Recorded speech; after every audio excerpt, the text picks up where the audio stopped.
Hello, the Dhamma Talk continues. Okay, without much further introduction.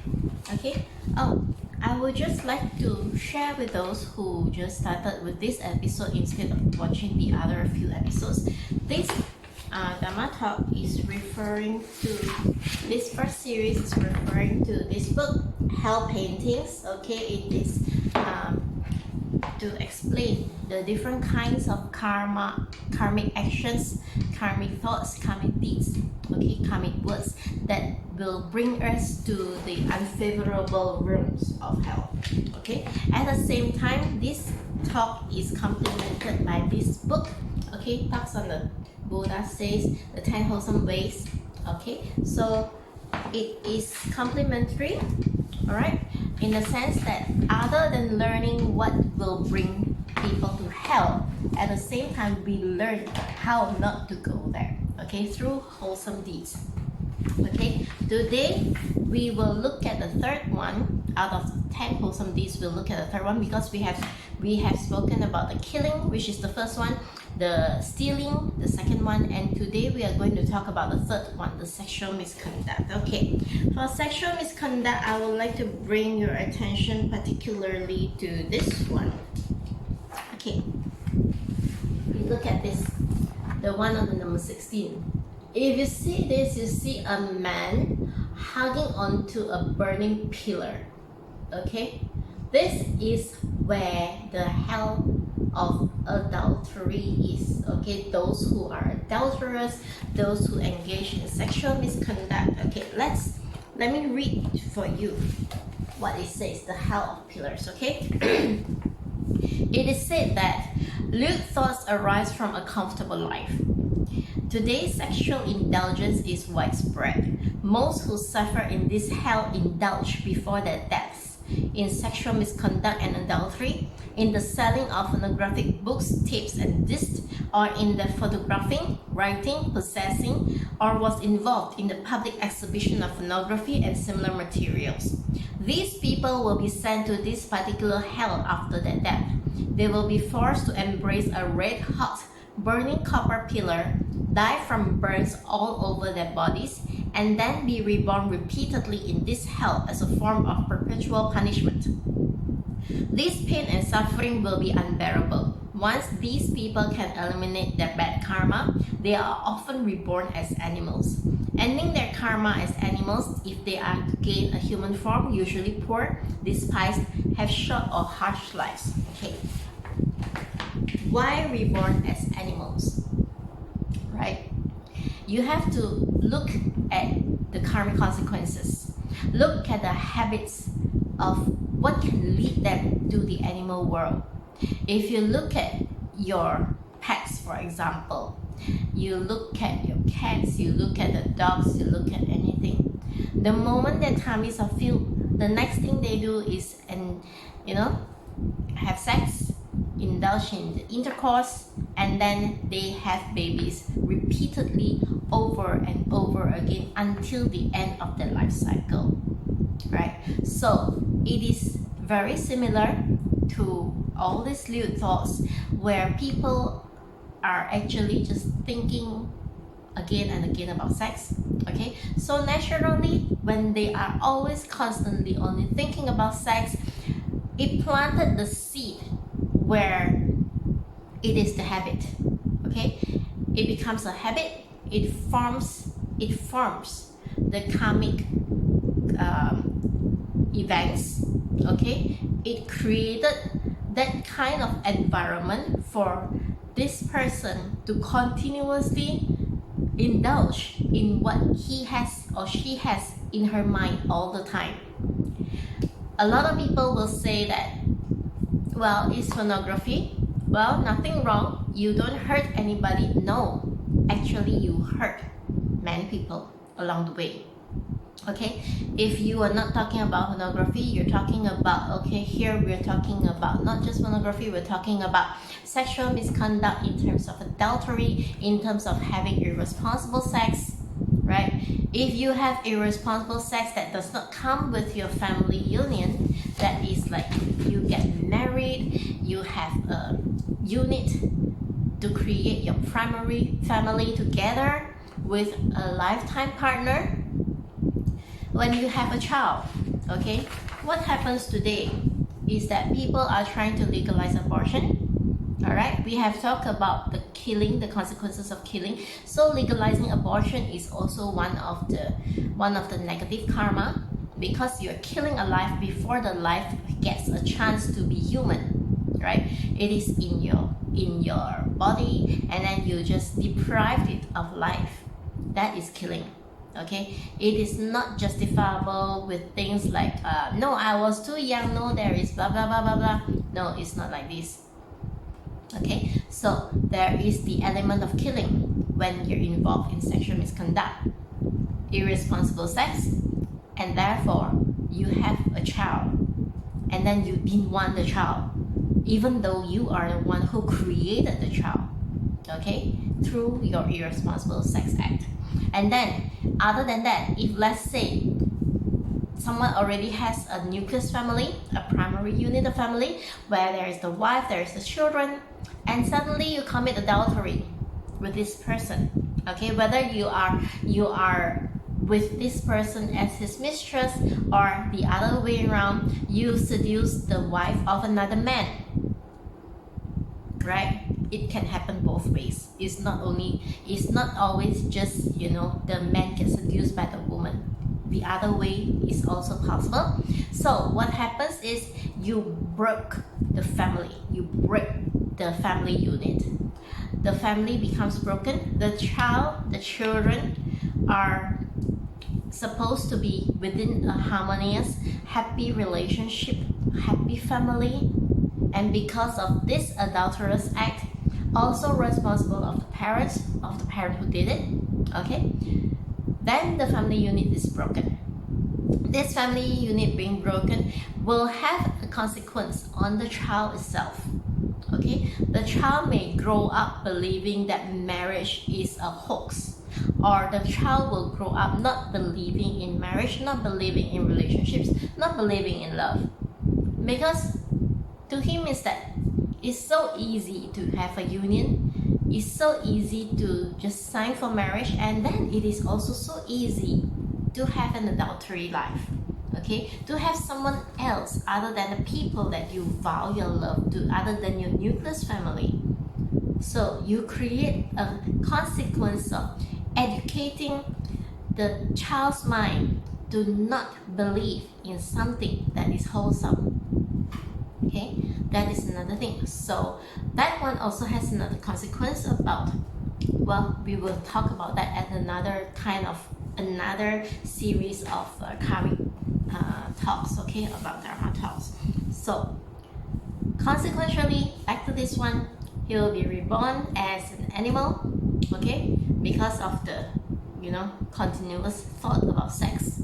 So animals, after they eat and think about sex, they just procreate, okay. So this is how and why after the adultery you go to this hell of pillars, you suffer, okay, there is a lot of burning, you die over and over and over again, and then you still get reborn over and over again until the karmic consequences end, it finish, all right.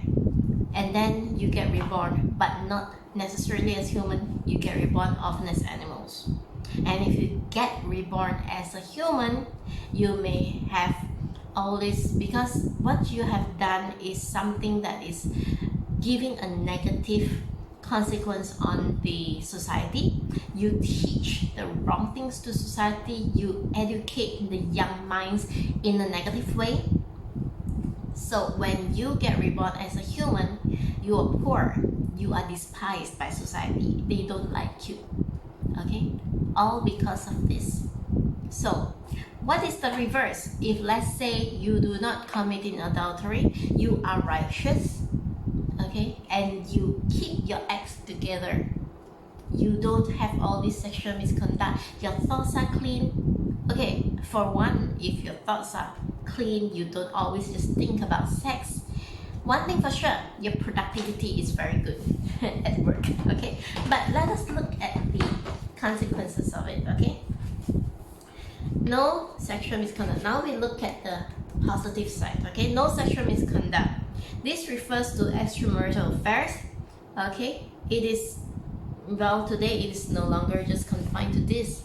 If we are talking about hell, it is also about the pornography, the things that simulate the wrong thoughts in other people, okay? Because when you have to understand the media, the TV or whatever media is a very powerful tool of education, all right? You may think that I'm doing this, if let's say you are into pornography yourself, you're doing pornography yourself, I am doing this, I don't harm other people. No, you're actually harming a lot of people, okay?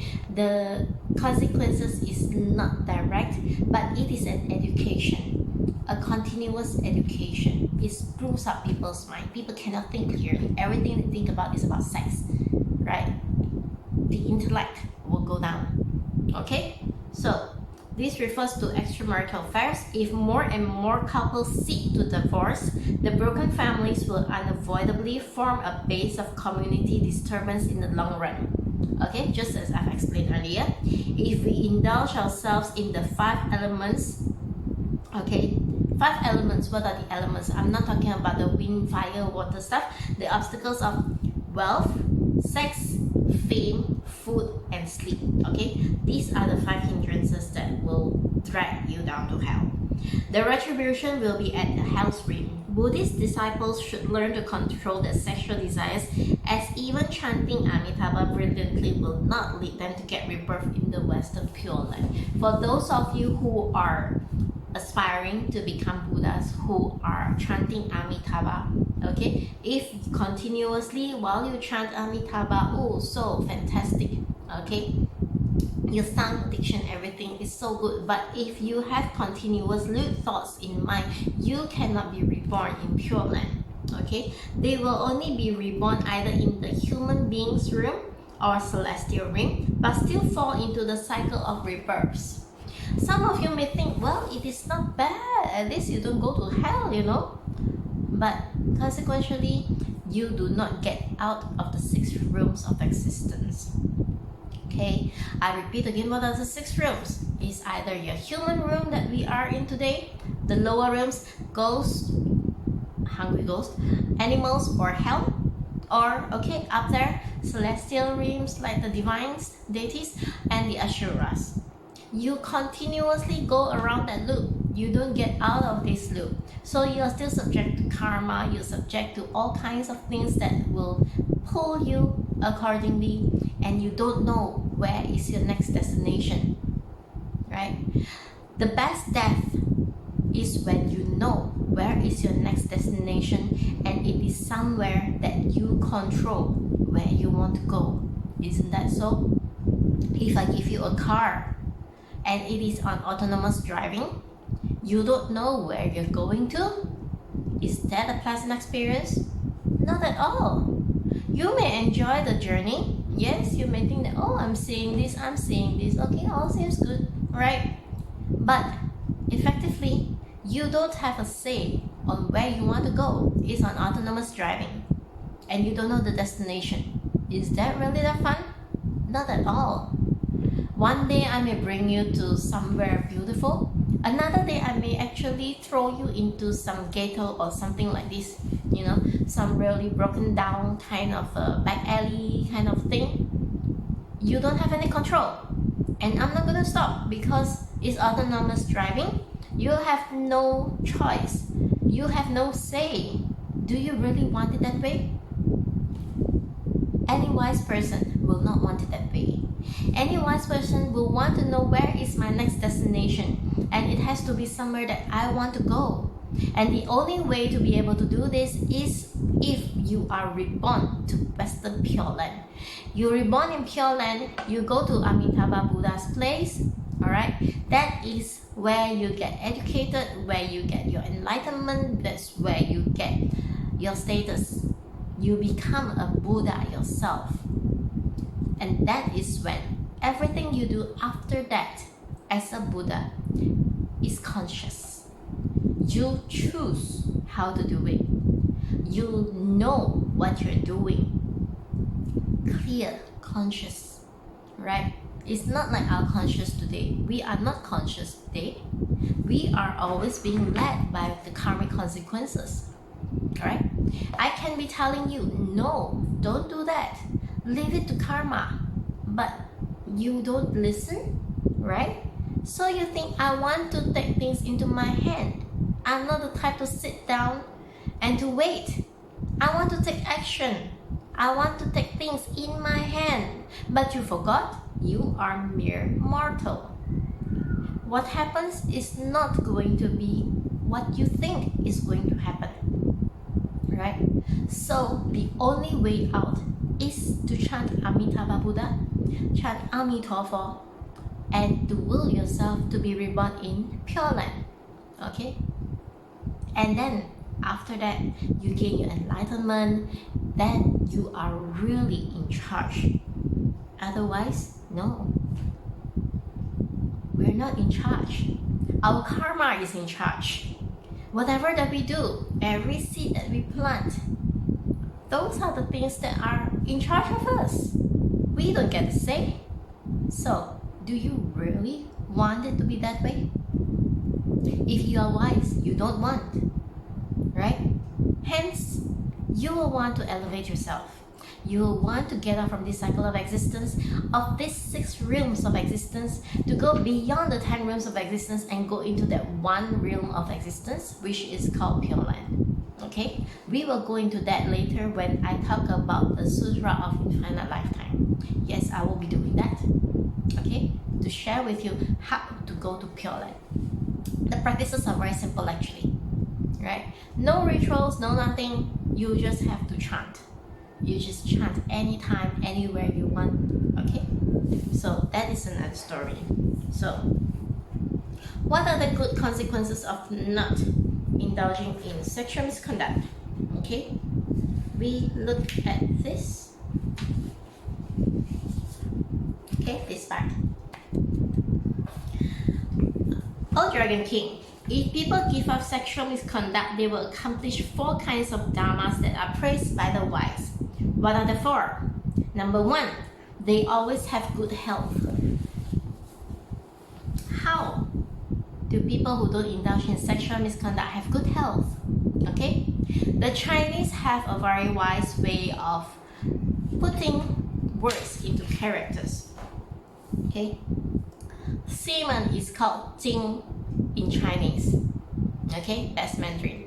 So, Jing is translated, okay, as the essence. If you were to look at those things that they extract scientifically, you know, the best things of all, you call that the essence as well. So Jing is also an essence, your sperm is also an essence, okay, your semen are an essence. So if you indulge in sexual misconduct, of course, I don't expect you to just be kissing and hugging, right? You're going to do something, right? And then it will actually spill off something from your body that is your sperm, right? Your semen. So this is actually your essence, okay? When you indulge, you waste your essence.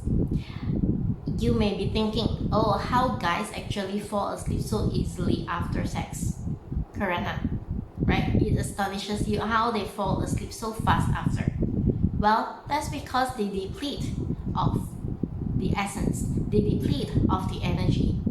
So which is why, you know, if you were to look and compare to some people, you will know that they have been wasting their energy on many things. Okay? It is not about just replenishing on the protein. It's not just about replenishing on, you know, eating all kinds of things like tonic or whatever. Okay? Once you deplete, of course, when you take food, you take protein, you take tonic, you take whatever, it replenishes, but still, it is not the original. Okay? You still have depleted yourself of that essence, of that energy. What essence? What energy? Essence of life, essence of life, energy of life. Okay? So, essence and the energy. Hence, people get sick because the essence is gone, right? The energy is gone. What do you have? You exhaust yourself, all right? So, a body well rested, right? A body well kept in really protective, okay? You don't indulge. You can have a healthy relationship with your spouse, but you don't indulge, okay?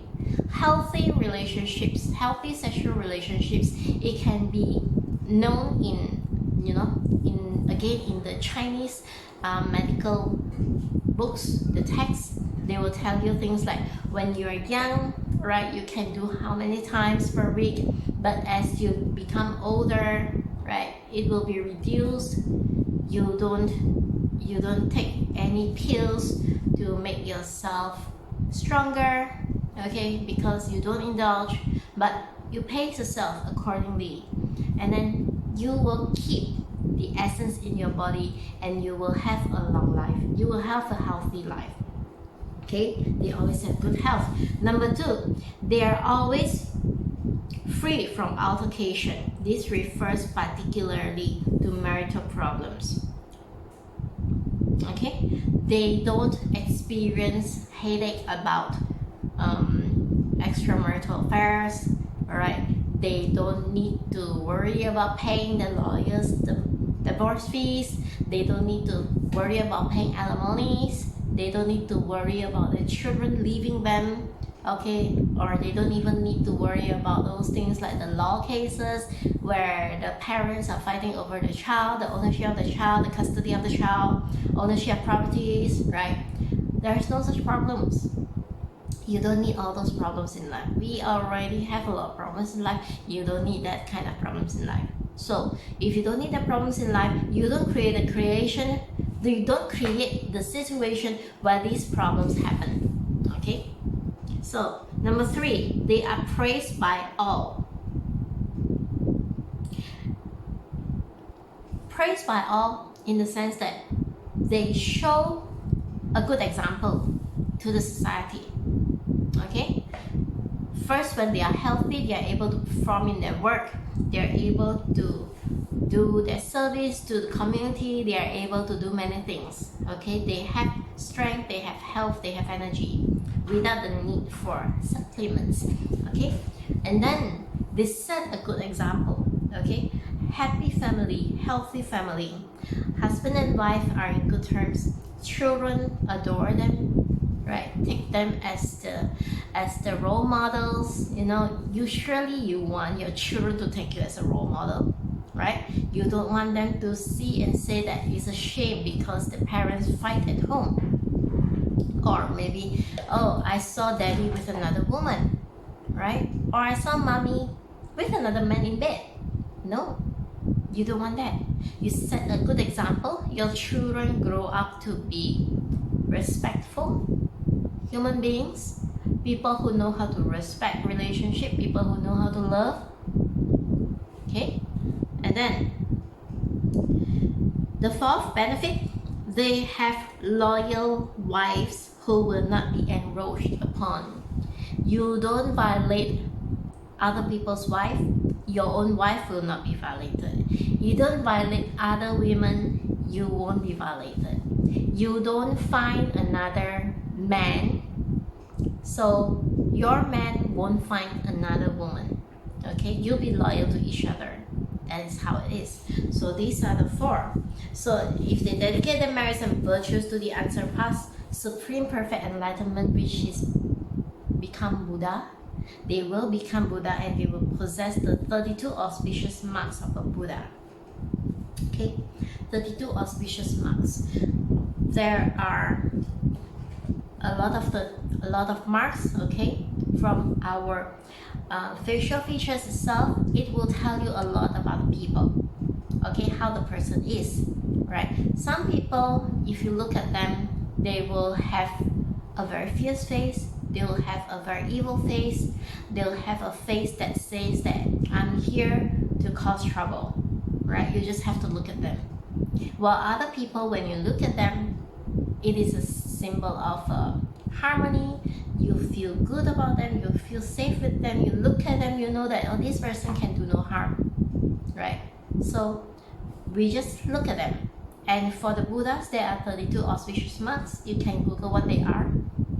Okay, I'm not going to waste your time about this. So when we look at this about the sexual misconduct, we look at the pornography today, all right? A lot of people resort to this kind of activities.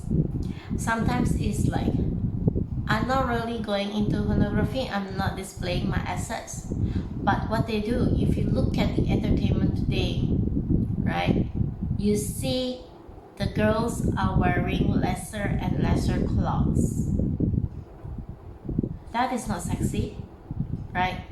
In fact, that is an inviting act for people to have lewd thoughts. It may seem like publicity, it may seem like some stunts, it may seem like fashion, but ultimately these things lead to downfall. Because as celebrities, you hold a special position, okay, to promote what goes on in the other person's mind. You educate them through your position, okay, and thus, if let's say you hold such a publicity, I will call it publicity for simplicity's sake, okay, you do such publicity as to have very little clothes, and then you expose here, you expose there, younger girls, okay, will emulate, they will follow, okay. So what are the consequences? You may think that the consequences is just that I don't care because I'm earning money out of this. Yes, you earn money, but the money that you earn is actually what you deserve to have from your past lifetime. Okay, I keep saying this, and I was going into quite deep length with it during the last talk about no stealing. But what about beyond this life? Always think beyond this life, okay? When you think, right, you have to think in the long term. And I'm not talking about just a single lifetime. Some of you may think that I don't care, you know, I'm not in your religion. I don't have a next lifetime like what you say. I denounce next lifetime. You may denounce. You may say whatever you want to say. You may believe whatever you want to believe, right? But this is a universal law. It is happening whether you believe it or not, right? It's just the same as if you believe that you are looking at animals, okay, all over you. You have dogs, you have cats, you have insects, you have so many things. They are also beings. They were once humans, just like you and me, okay? But why are they animals today? Do you think that it is only one lifetime? Do you think that it is a manufacture of another creator? Okay, you think that creator will just, you know, use some mud or something like this to create the animal, to create the human and things like this, and then after that just pass it over here on earth for us to see, for us to experience? It is not sustainable, if you ask me, right? But you look at it, you look at the different species that are growing, you look at the species that are extinct, and suddenly, sometimes, some of the times, you know, the extinct species may suddenly be found elsewhere, okay, out of the blue. Where do they come from? Have you ever wondered? Scientists say that they're already extinct, so how did they happen? Again, all the beings are due to consequences of karma. I'm human today because of my past karma. I could have been elevated from hungry ghosts, from animal realm, or even from hell, Or I could have dropped from an asura, or I could have dropped from one of the heavenly realms. But it is a consequence of my karma.